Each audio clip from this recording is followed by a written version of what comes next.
चलिए अभी हम देखते हैं 8051 के पिन कॉन्फ़िगरेशन के बारे में। अगर आपको 8051 पिन कॉन्फ़िगरेशन याद रखना है, इस सीक्वेंस से ट्राई करो, हमेशा के लिए याद रहेगा। 8051 का आईसी 40 पिन्स का होता है। उसमें 2 पावर सप्लाई पिन्स होते हैं, 40 नंबर वीसीसी और 20 नंबर ग्राउंड। इसके बाद 9 नंबर की पिन होती है रीसेट के लिए, जहां पे आप एक पुश बटन लगा सकते हो 8051 को मैनुअल रीसेट करने के लिए। इस रीसेट सर्किट से आप 8051 को मैनुअल और पावर ऑन रीसेट दोनों भी कर सकते हो। इसके बाद 2 पिन्स 18 और 19 को यूज किया जाता है एक्सटर्नल क्वाड क्रिस्टल कनेक्ट करने के लिए, जिसकी हेल्प से आप 8051 के लिए क्लॉक सिग्नल जनरेट कर सकते हो। जनरली 8051 के लिए 11.0592 मेगाहर्ट्ज का क्रिस्टल यूज किया जाता है। एक्सटर्नल मेमोरी इंटरफेसिंग के लिए 3 पिन्स यूज किए जाते हैं, ईए यानी कि एक्सटर्नल एक्सेस इनपुट, एएलई यानी कि एड्रेस लैच अनेबल और पीएसईएन यानी कि प्रोग्राम स्टोर अनेबल। अभी जो 32 पिन्स बची है उसमें आएंगे 8051 के 4 ports, port 0 from pin numbers 39 से 32 तक, पोर्ट 1 फ्रॉम पिन नंबर्स 1 से 8 तक और पोर्ट 2 फ्रॉम पिन नंबर्स 21 से 28 तक और आखिर में पोर्ट 3 फ्रॉम पिन नंबर्स 10 से 17 तक। चलिए अब हम 8051 के पोर्ट स्ट्रक्चर को समझते हैं।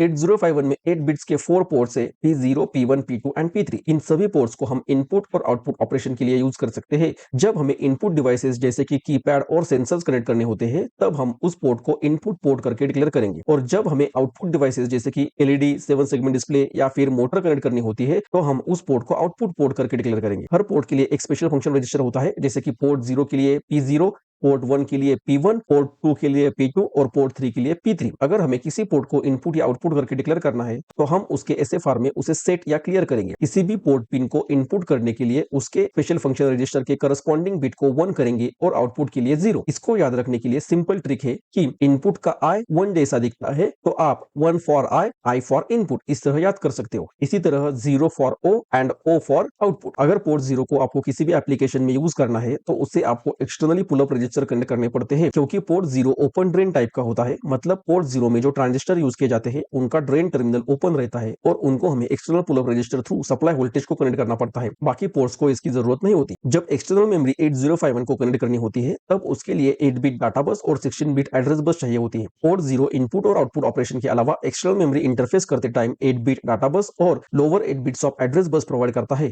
उसी तरह पोर्ट 2 भी इनपुट और आउटपुट ऑपरेशन के अलावा higher 8 bits of address bus provide करता है, लेकिन पोर्ट 1 को सिर्फ इनपुट और आउटपुट ऑपरेशन के लिए यूज किया जाता है। पोर्ट 3 के हर एक पिन को कुछ एक्स्ट्रा फंक्शन प्रोवाइड किया जाता है, जैसे कि P3.0 और P3.1 पिन को सीरियल कम्युनिकेशन के लिए RxD और TxD पिन करके यूज किया जाता है। अगर किसी एक्सटर्नल डिवाइस को इंटरप्ट फैसिलिटी प्रोवाइड करनी है, तो उससे आप P3.2 और P3.3 पिन्स को कनेक्ट कर सकते हो, जो एक्सटर्नल इंटरप्ट्स के लिए यूज की जाती है। इसी तरह P3.4 और P3.5 पिन्स को टाइमर इनपुट पिन्स की तरह यूज किया जाता है, जब टाइमर को काउंटर एप्लीकेशन में यूज करते हैं। और आखिर में P3.6 और P3.7 पिन्स जो है, उनको एक्सटर्नल मेमोरी इंटरफेसिंग में राइट और रीड कंट्रोल सिग्नल की तरह यूज किया जाता है। 8051 के सभी पोर्ट्स को बाइट वाइज और बीट वाइज दोनों तरह से असेस कर सकते हो। इसका मतलब हम इसी पोर्ट का सिंगल बिट भी रीड और राइट कर सकते हैं without disturbing the other bits.